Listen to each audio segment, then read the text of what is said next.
बात करते हैं इस कथा की। श्री गणेशाय नमः। एक बार शीतला माता ने सोचा कि चलो आज देखो कि धरती पर मेरी पूजा कौन करता है, कौन मुझे मानता है। यही सोचकर शीतला माता धरती पर राजस्थान के डुंगरी गांव में आई और देखा कि इस गांव में मेरा मंदिर ही नहीं है और ना ही मेरी पूजा होती है। माता शीतला गांव की गलियों में घूम रही थी। तभी एक मकान के ऊपर से किसी ने चावल का उबला पानी मांड नीचे फेंका।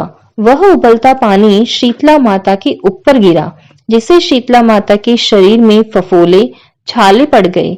शीतला माता के पूरे शरीर में जलन होने लगी।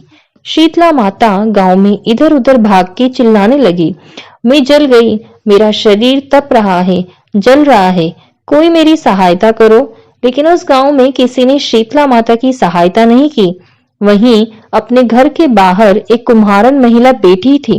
उस कुम्हारन ने देखा कि अरे, यह बूढ़ी माई तो बहुत जल गई है, इसके पूरे शरीर में तपन है, इसके शरीर में फफोले पड़ गए हैं, यह तपन सहन नहीं कर पा रही है।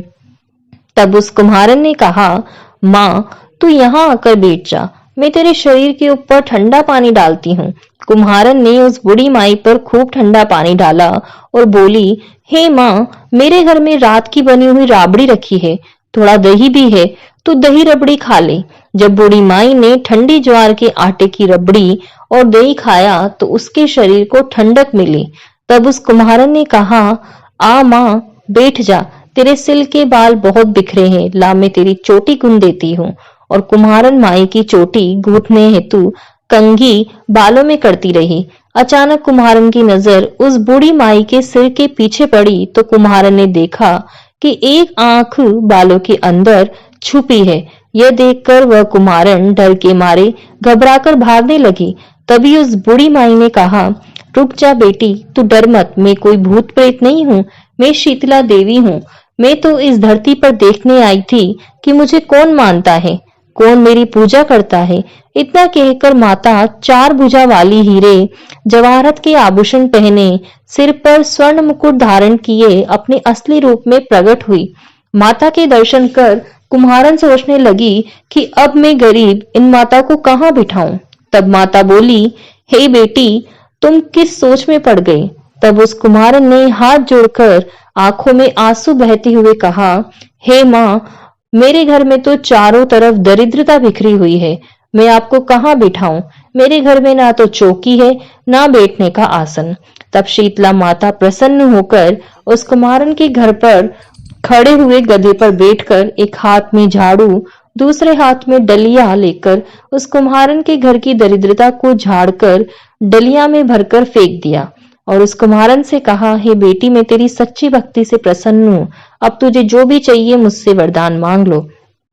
तब कुम्हारन ने हाथ जोड़कर कहा, हे माता, मेरी इच्छा है कि अब आप इसी डुंगरी गांव में स्थापित होकर यहीं निवास करें और जिस प्रकार आपने मेरे घर की दरिद्रता को अपनी झाड़ू से साफ कर दिया, ऐसे ही आपको जो भी भक्त होली के बाद की सप्तमी को भक्ति भाव से पूजा करे, अष्टमी के दिन आपको ठंडा जल, दही व बासी ठंडा भोजन चढ़ाए, उसके घर की दरिद्रता को दूर करना एवं आपकी पूजा करने वाली महिला का अखंड सुहाग रखना, उसकी गोदी हमेशा भरी रखना।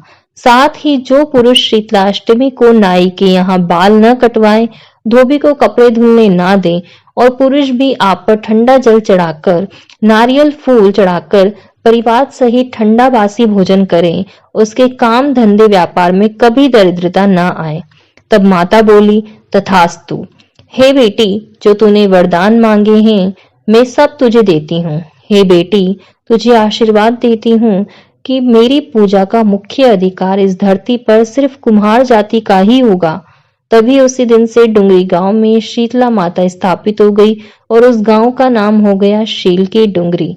शीलकी डुंगरी भारत का एकमात्र मुख्य मंदिर है। शीतला सप्तमी के दिन यहाँ बहुत विशाल मेला लगता है। जय हो माता शीतला की।